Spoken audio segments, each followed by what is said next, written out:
I get off work at 6:30. You can follow me home, follow him home, follow us on IG, follow us on YouTube. No tube, big boob, small boob, no boobs. Just kidding, just the tube, the doob boob.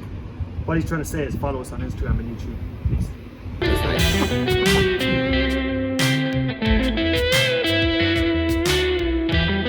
All right, welcome to episode 22 of the Paddy and The Yank podcast. Get your boom, boom, boom on. What's happening, Paddy? How we doing? I'm doing absolutely fantastic. While you're singing, I wanna challenge you Yeah. to sing another song. Okay. You know I'm fond of singing for some reason. I just burst into song regular. Do it, and now I got a song I really like, and I want to ask you if you can sing it. Go for it. It's by the Rolling Stones. Go for it. Time is on my side. Time is on my side. Yes, it is. I said time is on my side. That's it. Thank you very much. Awesome. Excellent. And that is our topic for today. That's I never kind of really what we're sang doing. Mick Jagger before, though. You never sang Mick Jagger before? No, I mean I've never had to go singing Mick Jagger. Cool. So that's the topic. That's what we're talking about today. We're talking about time. And that's why I asked you to bring that up. Mm-hmm. And also movies that involve time. I like where this is going already. Because I recently watched a movie that involved time, and it just got me thinking. And like even before that happened, like I'd been thinking about time because like my school said, "Mr. Yank, would you like to sign for another year?" And I was like, "Ooh, I don't know." I usually like to change my school every year. Okay. Because it makes me feel younger, or it makes like things feel fresher. But if you stay somewhere for several years, for some reason, it makes me feel like I'm aware of how much time is passing. You're really a cog in the machine then Like, if you stay in the same place for too long. The time is really just spinning. Mm-hmm. And I'm very aware that, man, these years are just flying by, and they're flying by faster and faster and faster. But if I kind of always changing my environment, then it always feels like I'm on a new chapter or something. Yeah. So I'm not as present of the time as I am of the moment.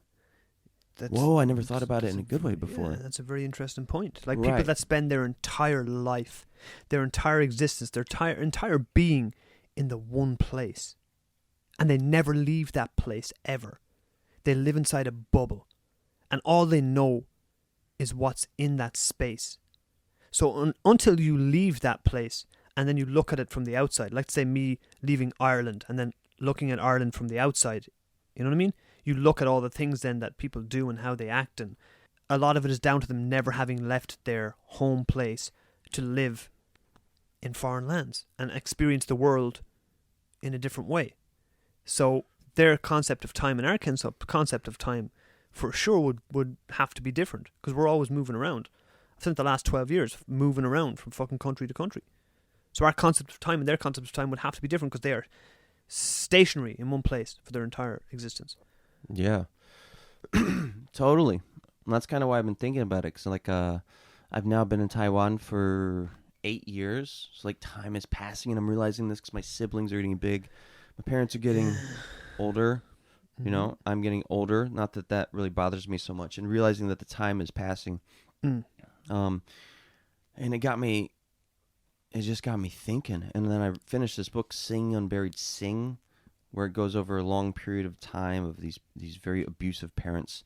And then on Netflix, I saw The Curious Case of Benjamin Button. And I had recently gotten that book from the library. And then I read the back, and I don't know, it didn't sound good, but when the movie became available on Netflix, I was like, this is perfect. That was a great movie. I need something to put the taste of time on my tongue right now.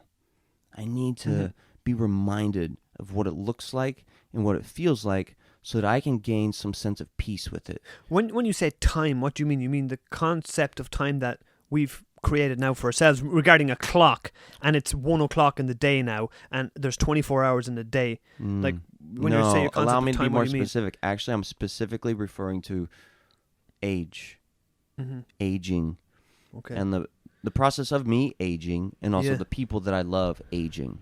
That's what I'm referring to when I say time. Okay. Yeah, and that might be the rawest form of time you could think of, isn't it? Yeah, it's like raw. You have to digest it. It's real. You cannot escape it. You cannot run from it. I see. The reason I like And did that's all not the a construct that we didn't invent that construct that you're talking about right there, because it just happens naturally. Aging, well, think about and that. that's a way to stamp time, isn't it? To gauge time. Whereas Yeah. we in our daily lives we don't really necessarily gauge it by that. We gauge it by a clock and a watch, and the sun's up, We the sun's also down. gauge it by the mirror. Really? You know what I mean? Like we gauge our age and time Mm-hmm. by the mirror when you notice changes. Everybody does this. It's fucking vanity. That's why you call We're it- going through changes. Great fucking song by Who's- Ozzy. Oh, yeah. Ozzy. That was on the album No More Tears, right? Or the song No More Tears? Don't remember. No more tears, Yeah. tears. Shout out to tears. Ozzy Oh, Osbourne. yeah, fucking a gangster. I think he's still living, right? Yeah, he's Anyway. alive and kicking. What were you just saying? Time. Time, age, the mirror, the vanity mirror. Yeah, I think that's also another way that we use to measure things. Or you don't always notice it in yourself. So the last time I went home, I noticed my dad's buddy, like his beard went gray, and a lot of other men had gone gray, and I didn't notice I had aged until I saw how much they had aged. And I was like, damn, has that much time really passed? Have I been gone that long?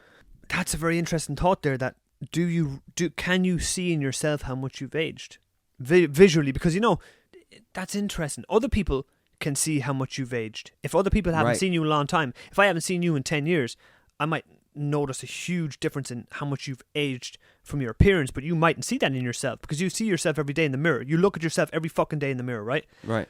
And you cannot look at yourself through another person's eyes ever in life, and you can only look at the world through your eyes. So you only ever see a reflection of yourself. In life, you can never actually see what you really look like.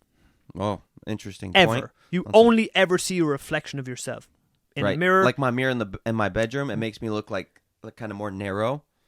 And then I have another mirror that makes me look So a little bit. what- And then you have different lights with different mirrors, There like you the go. really bright white light You're, above a mirror. all you ever see of yourself is a reflection. Distorted versions of your But I can see physical the real appearance. you. Think about this. I'm sitting here across from you now. I Yeah. can see what the Yank really looks like. I can Yeah. see, Uh-huh. or is that just my perception of what you look like? I don't know. But you'll Right, I never was about to see. say, You'll never see what your- I'm seeing. Your You'll never see what I'm seeing. what you see is also affected by your perception, Yeah. which is another thing I wanted to talk about today, which is your That's word, interesting. man. Your word. And the power of your word. And the reason I bring that up is because there's a book called The Four Agreements by Don Miguel Ruiz. And I think I have said his name wrong many times because I think I in Spanish is pronounced E. So I think his name is actually Don Miguel Ruiz. All right. Anyway, he's got a book called The Four Agreements. I brought it up before and I'm bringing it up again. What you gonna do about it, huh? The first agreement is be impeccable with your word. Now, Patty, when you hear that, what does it mean to you? When I hear that, it means everything to me. Everything, beautiful. because I think your word is, for me, my word is me. If I say I'm going to do something, I'm going to do it. If I say to you, I'm going to do something for you, I'm going to do it. If whatever happens to the best of my ability, I will do that. I think your word basically is you. It's definitely a big reflection of yourself, or a projection of yourself. Because if your word isn't true, then you've got to be dishonest, don't you? If your word's Wow. not true, and if that's how you gauge yourself, which I do gauge myself on that, being true to my word, as much as I can, as much as I possibly can. That was powerful. Wow, man. Just the way I think. I've always thought like that. That's how I was brought up. Yeah, when I was younger, my Yeah. father used to always say, a man is only as good as his word. Yeah, Yeah. I'd be a big believer in that. And Wu-Tang says, word is bond. Yeah. Wu-Tang Clan ain't nothing to fuck with. Wu-Tang Clan ain't nothing to fuck with. Wu-Tang Clan ain't nothing to fuck with.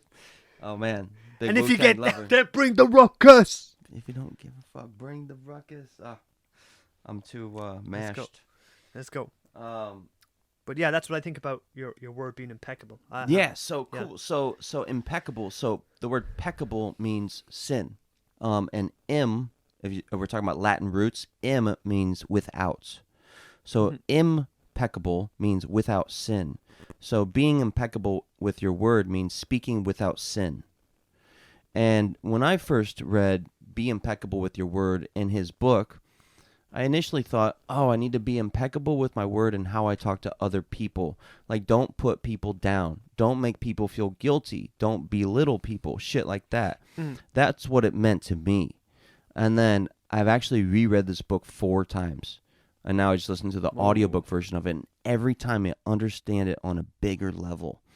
And recently, I also understood that you have a word that you give to other people, and you also have a word that you give to yourself. Yep. And when you keep your word, you need to keep your word to others, but you also need to keep your word to yourself. And I think that's something I never really thought about on a normal basis. But like that's like making a set of goals for tomorrow, and then you don't do them. You don't do your goals. So then you didn't keep your word to yourself. And whether you realize it or not, I think most people will start to beat themselves up inside. So you watch TV or drink beer to escape that pain. Well, I mean, that comes down to how you view yourself and your morals, I guess. And also, if that's something that's important to you. Keeping your word is not something that's important to everybody. I know it's important to me, and I value that hugely. Keeping your word. I'll be there at 8 o'clock tomorrow morning to help you move. And then that motherfucker doesn't show up. Oh, you wish you were a little bit less not so good on your word. Yeah, I do. Give me a little bit more time to slack. Sometimes I do. Yeah, I mean, you're more than good. You're early for everything. I reckon I'm old school in that. That's how I was early. That's how I was brought up. I'm always early. I'm always late. I'm not often early. Always late. I'm always fucking early. It's just the way I am. I've always been like that in my life. You really are. And that's my thing. That's probably why you have an obsession with time. You do. I guess I do. Yeah. Like almost like OCD with time, so much so that you're early always. And I'm trying to distract myself from time. That's why I took off my Xiaomi watch, which it's like a smartwatch. You know, in America, you guys have a Fitbit. Like a Fitbit, like a Fitbit. And I finally took it off a few weeks ago. Actually, it broke from the sauna. I did like sauna 2 or 3, whatever. I did the sauna, and it broke. Can I just say again, privileged Yank over here with a sauna? What's a sauna, Yank? Dude, I don't know. I don't even know what a sauna is. No, come on, sauna's what? It's $3 to go to the sauna for as long as you want. Look at the big. If you can't afford the sauna, I'll take you. I will. I don't want to be dragged against my will to a sauna. I don't know what goes on. I've heard what goes on in them saunas. Pussy, you can't handle it. I do headstands in the sauna. You can't handle the truth. All right, what were we saying? I don't know. We were saying time. Be impeccable with your word. Be impeccable with your word. You said I'm a slave to time, in a way. I said you're a slave. You're OCD. I didn't say slave. Sorry. OCD with time so much. And since I lost my watch 3 weeks ago, I realized I am also OCD with time, and I stress out and I get anxiety about time. And by losing my watch, I stopped caring as much. And I was like, man, it's just not as important as I thought it was. The only thing I miss my watch for is setting timers when I'm like boiling eggs or meditating or something like that, because now I have to get my phone. But it's cool because I turn the red light on. I turn the blue light off so the color on my phone is not oppressive, and I put it on airplane mode, but the watch was just more convenient for counting time. Okay. But well, Rocky didn't boil his eggs. He ate them raw, so I mean, what? Like, I'm scared. I don't know. You know, my girlfriend is paranoid about eating raw shit. Did Rocky have a Xiaomi watch timing his boiled eggs, or did he just drink those bitches raw in the morning, then go for a run with his fucking 80s grey tracksuit through the streets, getting a fucking apple thrown at him? I think we need to do a video. I think we need to do a video of me and you running on the beach like Rocky and Apollo Creed, and play that same like the music that your cousin. Let's do it. I'm on for that. I hate fucking running, but I'll try and fucking beat you to the end. We have to wear those tank tops where they're belly shirts. They're belly. It's belly sleeveless hoodies. We will dress up. I'll dress up as Rocky, or you dress up as Apollo Creed from that scene in Rocky. Was it Rocky 2? I think it might have been Rocky 2. I think it was. No, he fought Apollo Creed again in Rocky 2. Rocky 3, whatever it was, where he races Apollo Creed on the beach. Let's do that, Yank. We will record that video and put it up on YouTube. Excellent. Done. Cool. So I want to go back to be impeccable with your word. Yep. So I realized being impeccable with your word is speaking without sin, right? And I realized that you have, like in his book, and the 4 Agreements, he also says your word is magic, and you can make black magic or white magic. You have the ability to create realities both in your mind and in other people's minds. And I've been realizing this recently, maybe because I'm meditating, maybe because I'm reading his books. It doesn't matter. I don't know. But I realized it because I've come home from work and I was like, whoa, I was about to say like I had a terrible day to my girlfriend. And if I did that, I'm painting the vibe, and then I will actually believe it because I will have to defend it. I will have to defend the fact that that is the truth. But then I've been realizing recently that I have the option to change that and be like, oh, it was all good. It was good. Or blah, blah, blah. And like change it. And that is also obviously that's being impeccable with my word, right? Because that's how I'm talking to my girlfriend. But it's also how I'm talking to myself when I leave work. Like, you hate kids, right? And sometimes they really fucking... Fuck you, I don't hate kids. Well, you hate teaching kids. Yeah, I hate teaching kids. Like, right, and because... Listeners, it is very stressful. If you I just don't see what I have in common with a fucking baby. If you... Babies are ugly anyways. What the fuck? Okay, look. Sorry. I'm sorry. I'm just going to say one thing. Newborn babies are fucking ugly. And people out there and women out there that try to defend that and say that, no, they're so cute. No, they get cute when they get to about 2 or 3. When they're toddlers, they get cute. But newborn babies are fucking ugly-ass looking things that look like they just crawled out of a fucking... Do you know what my job is? Gollum's cave. You know what my job is? Teaching ugly-ass newborn babies? I teach 2 to 4-year-old babies. They're not babies. They're not babies. They're toddlers. Oh, they're toddlers. They're toddlers. I mean, a newborn baby that's just basically been squeezed out of the fucking... Like, all right, think about the Curious Case of Benjamin Button. Now... What did he turn into at the end of that movie? He turned into a baby. He started as an old man baby. And at the end, he turned into a baby. He started as an old man baby. Did you know that's a real disease? So, I mean, in the real end, what did he turn into? After the baby, what did he go back to? He died as a baby. He died as a baby. He died as a baby. I thought he might have. I thought he might have been. I thought he might have been swimming back somewhere. The girlfriend that he loved, she grew old, and he got dementia when he got around 10 years old, and then kept getting younger. He started getting dementia and forgot who everybody was. Then turned into a baby, and she got old, and then she held him, and then one day, as he was a baby and she was holding him, he fucking died. And the movie was so heart-wrenching. As sad as that is, as you're expressing it to be, so cool. My thoughts when you're saying that is that cool, man. It's like it actually makes time so that you can taste it. You can taste time the way that they paint it in that movie. You can fucking taste the It's going backwards, so it's that's an interesting concept, going backwards. It makes it more real by making it so unbelievably unreal. But what's inevitable about everything you've just said is death. And that there's an end, and that time lasts. Stops for you. And they say that in the movie, like nothing lasts. Time stops for everybody. Yeah. It ends for everybody. But in one way, it's continuous, and it's eternal as far as we know regarding that. I suppose until the world lasts, but what is time anyways? Do you know what they say in Buddhism? I do not know what they say in Buddhism. They say that clinging causes suffering and the cycles of samsara. And so to cure our form of clinging and attachment, we need to focus on impermanence. And I'll go ahead and stop right now in case you need me to clarify anything. Clarify exactly what you just said. Simplify that. So we cling to things. Yeah. We attach to things. Like this necklace identifies me. I identify with this necklace. Yeah. I identify with this hat. This hat defines who I am. And then if like earlier I lost my headphone, right? When you got here, I lost my headphone and I freaked out and I was angry. And so that's because I'm attached to that thing, and I feel like I need it. I'm clinging to it. I want it. I need it. Inanimate objects. Yes. Material things, material possessions. And also clinging to your young looks, your young face, clinging to that, that's attaching a big thing, to man. that. Okay? Yeah. And so in Buddhism, what they say is everything is impermanent. Nothing lasts. And one of their core concepts is... You're different today than you were yesterday. What they say is... And that continues for the rest of your life. There is no eternal self. This is a primary concept in Buddhism. Yep. There is no eternal self because nothing is eternal. Everything is impermanent. Yep. So you must let go of everything. That's... Man, that's just like realizing that everything you love and everyone you love is going to die. How? Including yourself. And just accepting that and coming to the realization that, hey...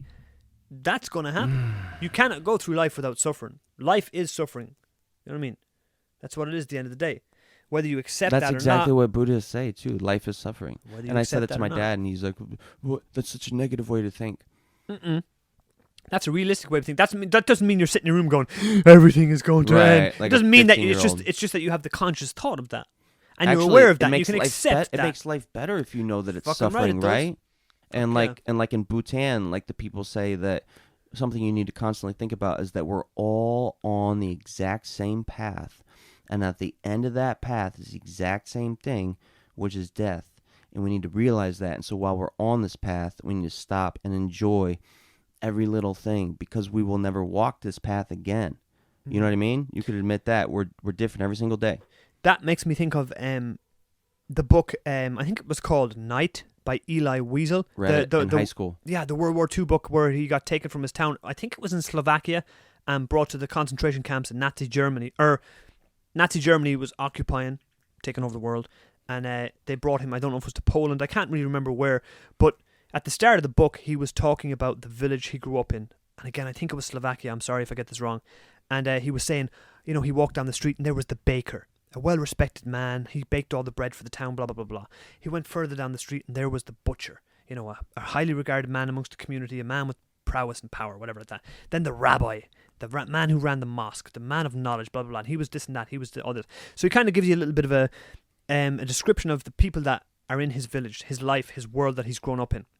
Who are you talking about? Eli, Sorry, you can cut this out. Eli Wiesel, or Eli yeah. Wiesel, the guy that wrote the book Night. Yeah, right.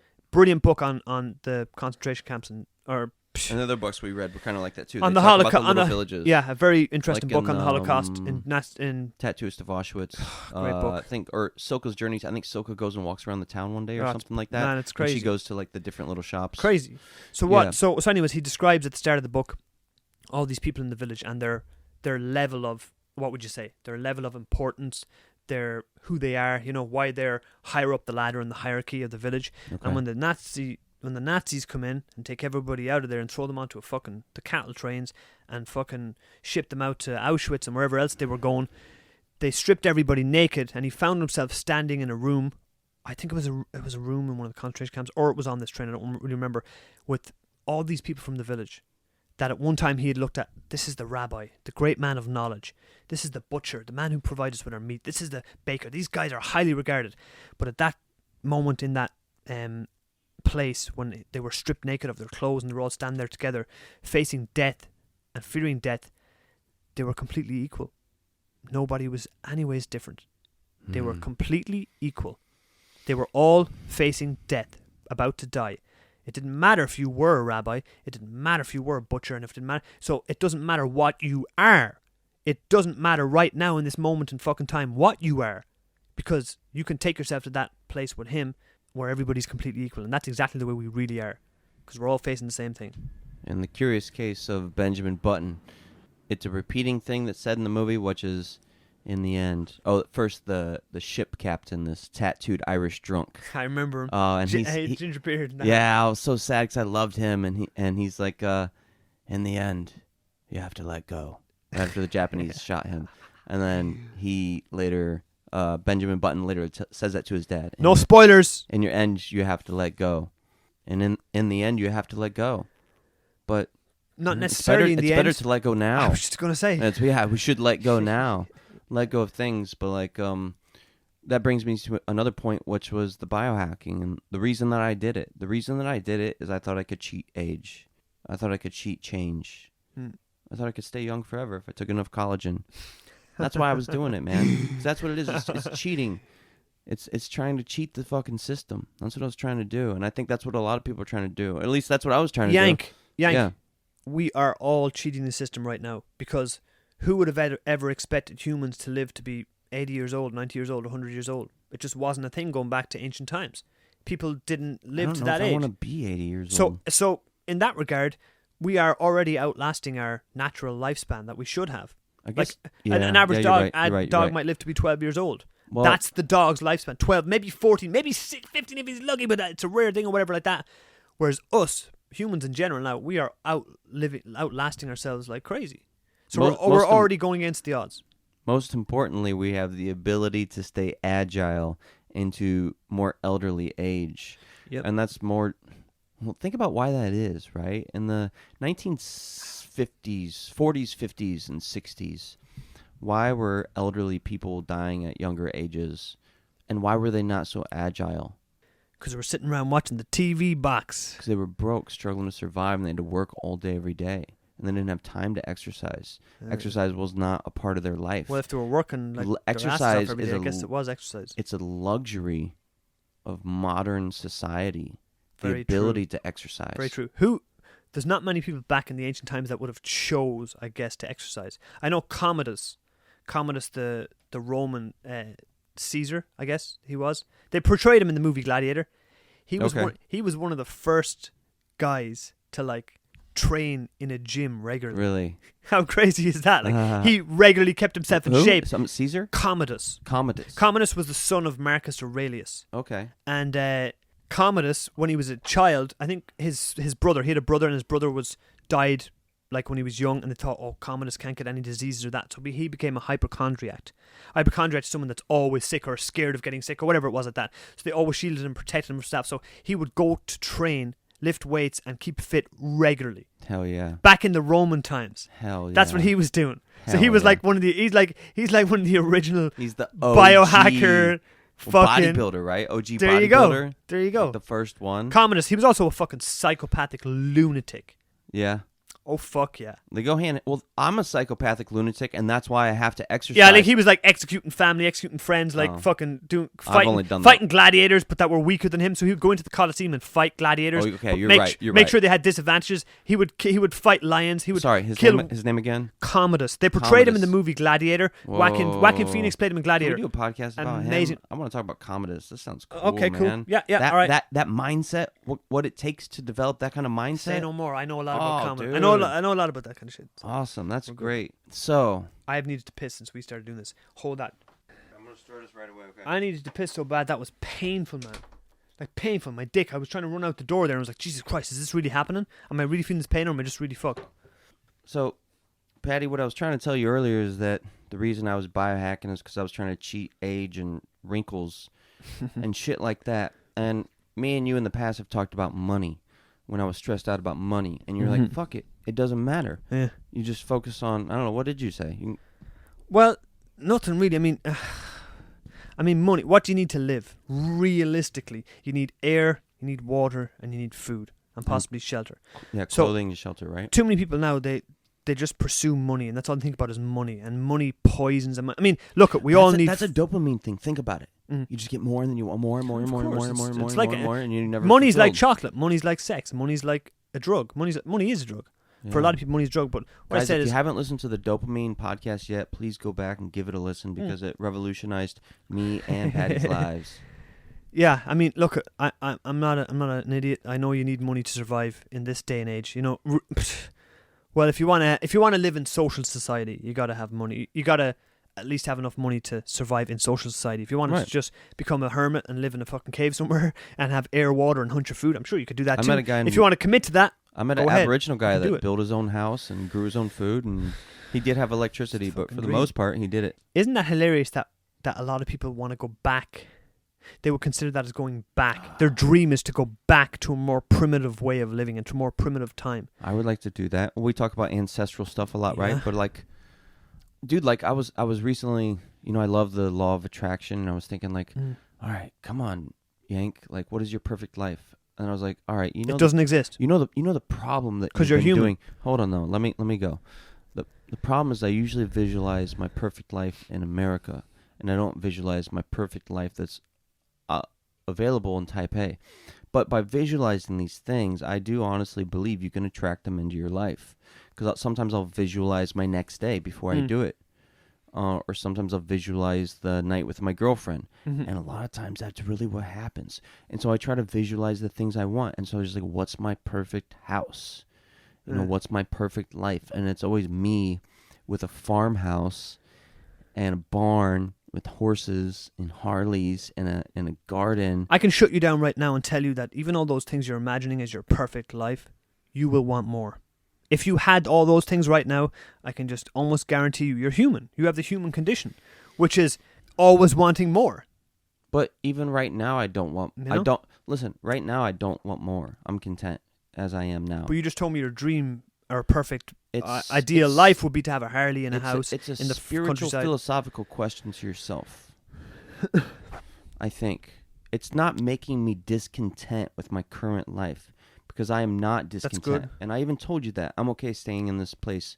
I'm about to move, but like I'm actually okay because I have things I focus on and I have needs. Yeah. And the things I focus on are my projects, the podcast, writing my book, boxing, exercising, meditating, yoga, You just need to give you fulfillment so in on your and life, so to forth. give you These are my fulfillment. Yeah, these are the things I have to do. I must do. Without them, I will be unhappy. Those are the only things that matter. Can I do those things in this place? Yes. Then I'm okay. But what if I was given $1 million tomorrow? What would I change? What I would change is the thing I was just visualizing. I would make sure I had a house that was in the countryside where I had enough space to grow to have my own garden, to have my own barn. And if I had enough money, I'd really splurge and buy a Harley. But that's a lot. But I would try to build the life that I would like to give to my child. I would like my child to grow up on a farm with dogs and animals. You have a child you never told me about, Yank? Not yet, because me and you haven't gotten married. You just said my child, goddammit! Where's this boy? Where's this girl? I got a game for you. You want to play? You got a game for me? I got a game for you. Let's Do you want go. to play? Yeah. All right, cool. Fuck yeah, I want to So play. we're talking about time. We're talking about time and movies about time and stuff like that. And so I thought, man, what are some good movies about time? And so what I'm going to do right now is I'm just going to tell you the people in the movie and see if you can guess the movie. Okay, go ahead. Cool. First, I'm just going to give you one actor. Okay? And just think time plus this person. Yep. Morgan Freeman. I would possibly say The Shawshank Redemption because he's doing time in prison. So who's the other character? Andy Dufresne was the character he played, and his name was... who played Andy Dufresne? Hold up. I've got it. He's losing. No. I know who played Andy Dufresne. He was in fucking Tim Roth. Tim Robbins. Damn. Tim Robbins. Good job. You are right. Fucking me on classic movies, motherfucker. Yeah, good job. Tim Robbins right. played Andy Dufresne. Number 2. This one's probably going to be easy then. Tom Hanks, Leonardo DiCaprio. Catch Me If You Can. Fucking great. Mark Wahlberg. Mark Wahlberg, a movie about time. You want me to add more characters? Hold Wahlberg, Burt Reynolds. Mark Wahlberg and Burt Reynolds, a movie about time. It occurs over a long period of time. Boogie Nights. Yeah. I'm fucking good. Come on. All right. Who is the black actor in that movie? Who's the black actor in Boogie Nights? Yes. Fuck. It's not Cuba Greatest Gooding. of It's all not time. Cuba Gooding Jr. Nope. Boogie Nights. You're saying he's the best black actor of all time? No, he's a black actor. He was in that movie. At that time, he wasn't super big, but now he's been really big. He's even appeared in hip hop music videos. I forfeit. I don't know. Don Cheadle. Oh fuck. Yeah. Don Cheadle. Don, is that how you say it? Yeah. Well, that's how it's Irish said. Okay, cool. Where we speak. Kevin proper English. Spacey. A movie about time. Okay, well, Kevin Spacey in a movie about time, there could be a few. One of them could be The Usual Suspects, because that's played out. Well, that's played out over a period of time. Is it? I haven't watched that in a long time. It's a good movie. I know it's good. Kevin Spacey, a movie about time. Happens over a period of time. Not American Beauty. Yeah. Is it not about time? American Beauty. Well, maybe that's just as much about time as The Usual Suspects would have been about time. Yeah, I just felt like it was also really strong. So strong movies about great time. Great fucking movie. Okay. Great what movie. was the name of the character that Kevin Spacey played in American Beauty? I have zero idea. Nothing to go. Lester Burnham. Lester Burnham. He's got a real Lester head. That's such a pedophile name, such right? a fucking Kevin Spacey name. He's got that Lester head written all over him. Next one. Tom Cruise. A movie about time with Tom Cruise. Well, this is a good one. One of them was Minority Report. Nope, but I understand why you say that. That makes a lot of sense. That is about time. Minority Report's a fucking crazy movie. It's got Colin Farrell in it. That's where he goes back in time? I think he... Yeah. Is that the movie where he goes back in time and arrests people before they do the crime? Yeah. Okay, cool. So that's totally about time. That's the number one I would have thought when I'm he said thinking Tom Cruise. emotional movies about time. Emotional movies about time. These are all emotional movies that make you feel the pain of time. Tom Cruise has been in so many fucking movies. This is a tough one. All right, I'll give you the second actor. Penelope Cruz. Tom Cruise and Penelope Cruz in the same movie. Eyes Wide Shut. Nope. Vanilla Sky. Yes. Fuck. Okay. Talk about a mind fuck of a movie, right? That was a tough one there. Tom Cruise, man.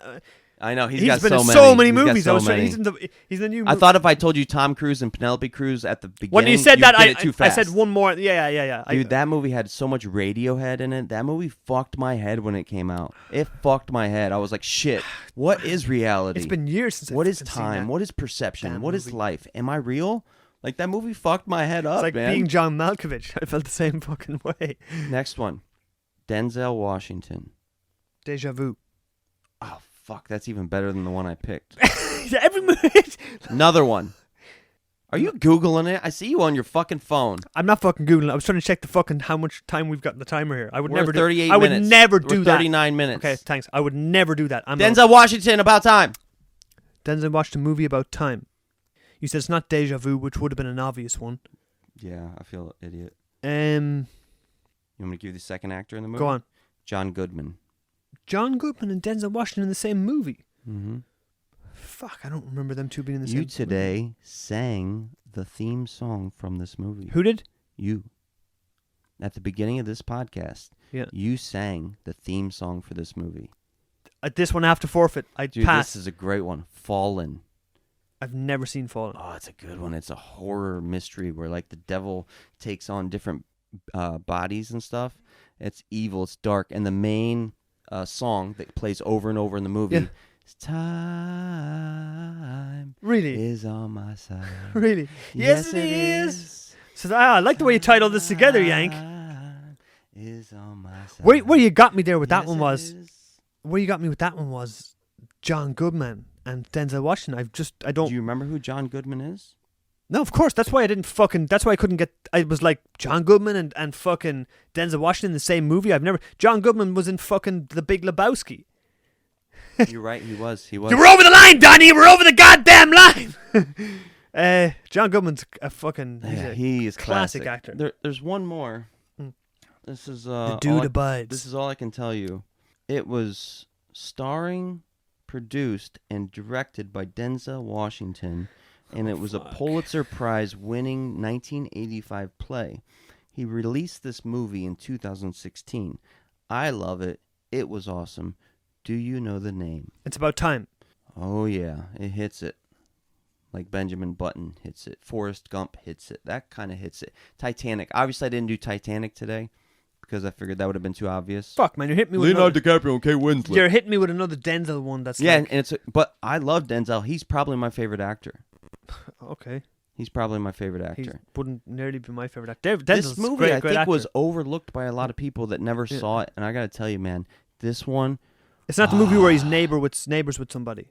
Yeah, he lives on the second floor of an apartment building, and he's like a poor black father. Yeah, I can't think of it. All right, I'll give you a clue. It's something not in Taiwan, but if you have a house, you generally have one of these outside in the yard Not the gardener. to provide privacy. I give up. Fences. Fences. That's exactly the fucking movie I was talking about. Okay, He's awesome. neighbors with Awesome. the neighbor watched guy. it? I watched half it and I was like, fuck Dude, this. it's really good. It's Okay, really I good. turned it off. It's another one like That was that goes over boring. time, and it's just like it just makes death tangible. I love Okay. death. Like Bhutan, I want to talk about that country, but like my friend that helped us with the sound a little bit, Yeah. I was having a fight with my girlfriend, and he comes over and he's like, "Dude, you realize you're gonna die, right?" And I'm like, "Yeah, you're right." Sounds like you And- guys have fun nights. And you don't know, but it's like there's no reason to sweat any of this small shit because we're all on the same path that inevitably leads to death. And if you were to die tomorrow, how would you feel about your life right now? I say that shit all the time, man. How would you feel about your life right now if you didn't wake up tomorrow morning? Would you feel good or bad? I'm always, well, you wouldn't feel anything because you wouldn't wake up tomorrow morning. But if you could feel something, If you had that moment you could before, feel if something. you got told you're not going to wake up tomorrow morning, yes. If Would you got be told right now, proud or Yank. would you be shameful? I'd be fucking like, fuck. I'm not going to get. I'm not going to get to see the future. I'm not going to get to hang out with my family and friends. I'd be like, oh fuck yeah, I died at my peak. I feel like I'm at my peak right now. This is the best, healthiest, strongest, and happiest I've ever been. I'd be like, fuck yeah. If there's a time for you to take me, this is perfect. Would I regret anything in my life? Probably not. It's led me to where I am now. And I'm Anything, 'cause pretty content. now I can write books. But I'd be like, fuck. Like, what? It's over. My life is over. Damn. I want to see the future. You can't choose it, right? I want to see the fucking future. I want to be Really? alive forever. I want to live for fucking ever. Interesting, like a Oasis. Paddy. I'm wanna not live upset. forever. You want to live forever. Not for. I want to be around for a long time. I enjoy life. You enjoy life. I And you want to be around for a long I time. like being alive. You yeah. like being alive. I fucking love being alive. Yeah. What's most important to you about being alive? Being alive. Fuck. Just experiences and experiencing Just doing things. and experiencing. So you want to be able to Just stay here as long as experiencing. possible so you can keep experiencing. Just experiencing. There you go. So nothing else matters. I didn't say nothing else matters. You said what's most important to you, and I said experiencing. Does your What does, do I your, does your body matter or just your ability to experience? Well, Does having your a appearance matter or just your ability to experience? appearance doesn't matter shit if I'm still You don't alive, care. and I can What if I get the chance to live like for another 100 years? Hiking, swimming with sea turtles, going I to the still gym. I still get to do all that, but I Yeah. just look old. I don't give a fuck. I'll look old. So you are not attached to your appearance at all. No, I don't mean to take it so personal, but no, I mean, hey, everybody's attached to their appearance in some way. right. Everybody Is there human. a way for us to find peace with that? Yeah, of course you can. I don't really give a fuck. How do you find peace with your appearance? Well, I don't know. When I look in the mirror, I'm fine with what I see. I'm actually like lately because I got a Absolutely tan when I took my girlfriend to the island. Yeah. Every time I look in the mirror, I'm like, God damn, you look good, man. You look good. But then I'm like, I never think that. I just like really? No, I just like, am I shaving my beard? All right, You never look in the mirror. mirror and think I look good, dude. Your lats are huge. Like when you take your shirt off, I'm like, Really? what am like you're Again. unnaturally X-Men like. You're unnaturally X-Men like the size of your fucking lats and everything, and your perfect 8-pack. I'm like, dude, I'm working so hard, but actually, like, I think I am catching up. Well, it's look, just a look, lot look, of hard work, and I'm hard on myself. The thing about that is that you can look at me through your eyes, but I can't look at me through your eyes or through anybody else's eyes. Only myself. I can only see the reflection of myself. And I've been training for so long that I don't really think about that anymore. It doesn't mean anything to me. I train to be strong, or I train to be fit, or I train to be agile, or I train better. I train a little bit, of course, for aesthetics. Of course, who doesn't? Everybody wants to look good because it makes them feel good. But I don't see it like I don't. But see you've been these training things. for a much longer time than me, right? Yeah, I've been training. How long since have you been training? Fuck. Seriously training? Probably since I was about probably 19, I don't know, 20. Oh, how many years is that? Fucking 15 years, man. So you've been training heavy and hard for 15 years. Well, when you say heavy and hard, it depends what you mean. I mean, in that space of time, I took 3 or 4 years where I was boxing. Pushing yourself beyond what you thought you were capable of. That's what I mean. Oh, I always went hard at the start. I always how pushed many years? myself. I'm just curious. Do you think? Or what age did you start? I'd say 15 years maybe. When I first started training, 15 years. When I first started training, there wasn't really any YouTube and stuff like that. So we had a weight bench and some free dumbbells, and we literally watched movies like Rocky, or I love or it. American History X, where they're that. training in the courtyard, and we'd pause the movie and it's like, what's he doing with that dumbbell? And I would just mimic what they were doing. It's like, oh, I feel that like it's working my lat. Or they'd be like doing chest flies. I was like, what the hell are they? And I would just mimic what they'd done. I had no idea what they were called, what the exercise really worked. I'd be like, I kind of feel it in my chest. So that's how I started training. Before I met you, I watched the TV show Kingdom. Yeah. And it inspired me, and I would see them doing exercises, and then I'd be like, I would start doing the same thing. I would start going to the gym and find the fucking the ropes. That's the real. And then later on in life, you find out like people are like, oh, that's called chest fly. Yeah. That's a reverse hyper. Yeah. That's a row. And it's like, okay. Yeah. I started doing these, just going, I seen your man in that prison movie, Danny Trejo doing this, and I kind That's of so funny because for me, I just broke my pen. I was always like scared to do it and hurt myself. That was my thinking growing up. Even with skateboarding, I was like, I'm scared. I'm afraid to hurt myself. With training, like doing it wrong, I was like, different. I'm afraid to I skated hurt a lot myself. for my teens. I skated a lot. I was big into skating. Skateboarders always had the stickers that say "No fear," right? I have a lot of scars on my hands from skating back in the day as a teenager. You were no fear. I was fearful. What is that? Where does that come from? I was fearful. You were no fear. No, well, not that I was no fear. I have fear, and I had fear. Scared of getting physically hurt, man. That scared me. Okay, I'm not necessarily fearful of getting. Of course, I mean I don't want to get physically hurt, but sometimes like doing something or achieving something, the goal that I have would outweigh the physical getting hurt. Like boxing, like I see. The chance of victory or the chance to get in there and fight someone in the ring outweighs the chance of getting hurt. It's like I wouldn't imagine the victory. I would only think about the chance of getting hurt, and the chance of getting hurt would. Actually, I never even imagined victory. No. Actually, but now I'm like, there's nothing but victory for me. Yeah. When it came to skating too, back in the day when I used to skate, like if we would ollie off some big high shit, I would try and like ollie off a big jump over somebody, then down onto something. It wouldn't be necessarily the fear of getting hurt. That would come into it somewhat, but it would be like landing this trick would be so good. Like really? The payoff, of course. Oh God, it's same with boxing. Me and it's like totally opposed. It's like going in there and outboxing this guy would be so fucking good. Paddy, that outweighs the. This I'm going to get really hit in the face. I don't even think about on that a psychological level because when I would go to the half pipe as a teenager, I would go up there and I would be so scared of trying to go down and falling back and hurting myself that every time I tried, I would fall back and hurt myself. But you were focusing on the success. Yeah. I was so scared of the failure, I caused failure. Oh man, you know what I mean? Do you know what? That for me, that is one of the biggest things that pisses me off about humans or humanity is when the fear of failure, the fear of fucking failure, man. Just try it. Just do it.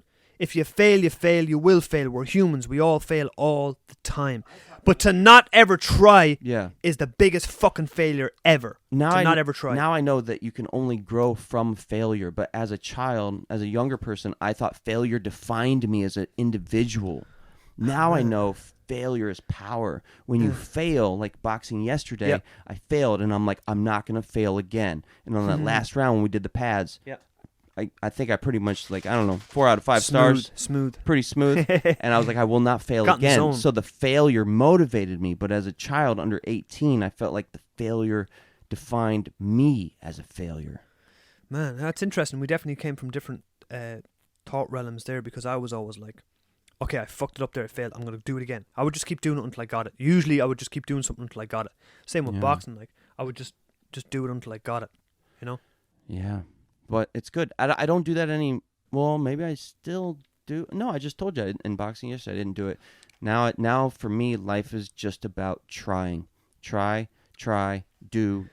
Try and do, do and try. That's all you got to do every single day. Do, try, fail. Do, there try, you go. fail. And that's great advice, because anybody out there that's listening, trust me. Just go. Do. Don't think about it. Just do it. Just do it. There you go. Just The go. amount of people I've seen come and go in my life that have been what if guys or what if girls, or but I mean, if you try that, it's like the never trying for me has always been the biggest failure in life. If you don't even try, if you have a desire to do something, it's like, I've always wanted to fucking try being in a band, or I've always wanted to think. As soon as you start to think, you're not doing. Thinking stops you from doing. And then years later, it's like, oh man, I wish I'd have tried that. That's you've failed because you never tried. Just try and fail. So fucking what, man? We're all human. There's no one's perfect. Try and fail. And then it's like, right, at least I tried it. God, jeez, at least I tried it. You got to do it. At least I tried it. You know what I mean? Nike was right, man. Just do it. Fuck Nike. Just do it. Fuck those slave-driving fucking sons of bitches. You know, in the I'll say it again. Fuck Nike. Go ahead. The Curious Case of Benjamin Button, in the beginning of the movie, because he starts old and then he becomes middle-aged, and then he's riding the motorcycle, and he keeps riding. I think it was a Triumph. It looked like a Triumph, which I love. That's the bike that Jean-Claude Van Damme jumped on in Nowhere to Run and kickstarted as he jumped on it. Right? As I told you, Nowhere to Run with Van Damme. He had the mullet in that movie too at the start, right? Yeah. So Benjamin Button keeps riding that motorcycle, and then he starts getting younger, and I realized, like, oh wow, he's only actually able to ride that motorcycle for about 20 years, because he starts as an old man that can't walk, and then he turns into a child who then turns into an infant. Yep. And it's like, that's actually true with us too, to a certain extent. The other way around, of course. Like me wanting to box, right? Like, I'm not gonna, like, I'm going as hard as I possibly fucking can right now. But how many more years can I go this hard? How many more years? Like, I don't think I'm gonna be doing this when I'm 60, right? Hey, you know, but I want to do it as much as I can while I can. I want to go full blast. Jake LaMotta is still alive. I think he's in his 90s. Jake Paul, bring him. Let's go, Jake Paul. Not Jake Paul. Let's go, Jake Paul. Let's go, Jake Paul. I'm from Ohio. I'm from Ohio. I'm from Ohio too. Don't even put Jake Paul and Jake LaMotta in the same breath. Suck my dick. Yank. Don't even put those two people in the same fucking breath. Suck my dick, Jake LaMotta is the man that... I don't know who Jake LaMotta is. Jake LaMotta is the man that fucking Raging Bull, the movie, was based on. His life. No shit. Jake LaMotta fought fucking Sugar Ray Robinson. What was the other thing we said we need to do a podcast fucking about? 7 times or something. But anyways, Jake LaMotta and Caesar's son. Caesar's son's name was Chavez Jr. No, Caesar from fucking... Commodus and what was this? Jake LaMotta. Okay. Well, I think Jake LaMotta's in his 90s now. I think he's still alive in his 90s, and he's still shadowboxing at like 90. Jake LaMotta. These are podcast-worthy subjects. So, time, age, and change, baby. Time, age, and change. Listen, everybody. Yeah. Thank you for listening. This podcast meant a lot to me. It's something that's been on my mind, and I hope in some way, shape, or form it shed light on something that you're doing, something you're going through. And I want to give a big shout-out right now to my friend Kevin. He has been a really big supporter, and him and his girlfriend, they're always listening, and they're always just commenting and listening and liking. So, like us on IG. Like us on Facebook, Paddy Yank. We got an email. We're on Patreon. We're on YouTube. Check us out, listen, and follow us. All right? Yeah, cheers. And thanks everyone for listening. Today we're going to finish with a song from the same artist that we played last week, because I just thought that tune was great. Her name is Michele Antonia, and she's from the west of Ireland, County Mayo. I think her voice reminds me a little bit of the chick out of, what's the band? The Cranberries? Oh, I don't know her name. Dolores O'Riordan. I think she died a few years ago. Oh, I think she did. This song is called Lost in Amsterdam. You can find Michele Antonia on Spotify. Peace! Hold on, no. Hey, Irish ladies, thank you so much. Yo, Americans, would you step up your fucking game? I mean, I almost prefer Irish music, but why are you guys not sending shit in? I'm the only motherfucking Yank providing music. Step up your Ninja game. Ned.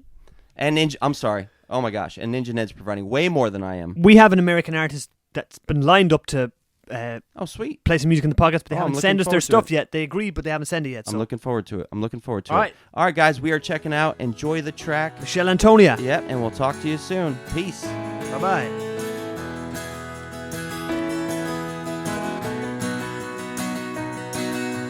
Way out of town we go tonight with fantasies in our minds, and go into a bar that's painted black. There ain't no turning back. City lights in the distance brings us closer, yet we're far apart. Dear, just for tonight, let's forget a broken heart.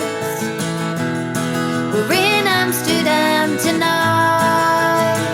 For all your days, for all your nights, for all your love and all your fights, we'll always share a night in that black tavern bar. You were drinking shots while I was dancing to the jukebox singing.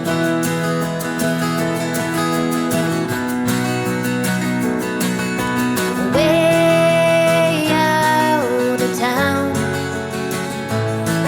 we go tonight with a fondness in our hearts, and call into that bar. It's painted black. There ain't no turning back. We are sinners lost in Amsterdam, surrounded by the old canals. The city sleeps in silence tonight.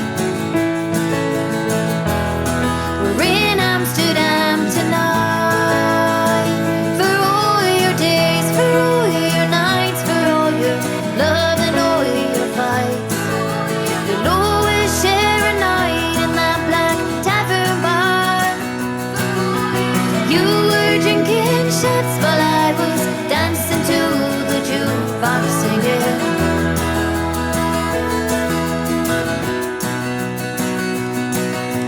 Don't you take me home until the morning sun.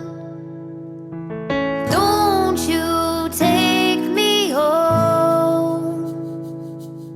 The beauty of the night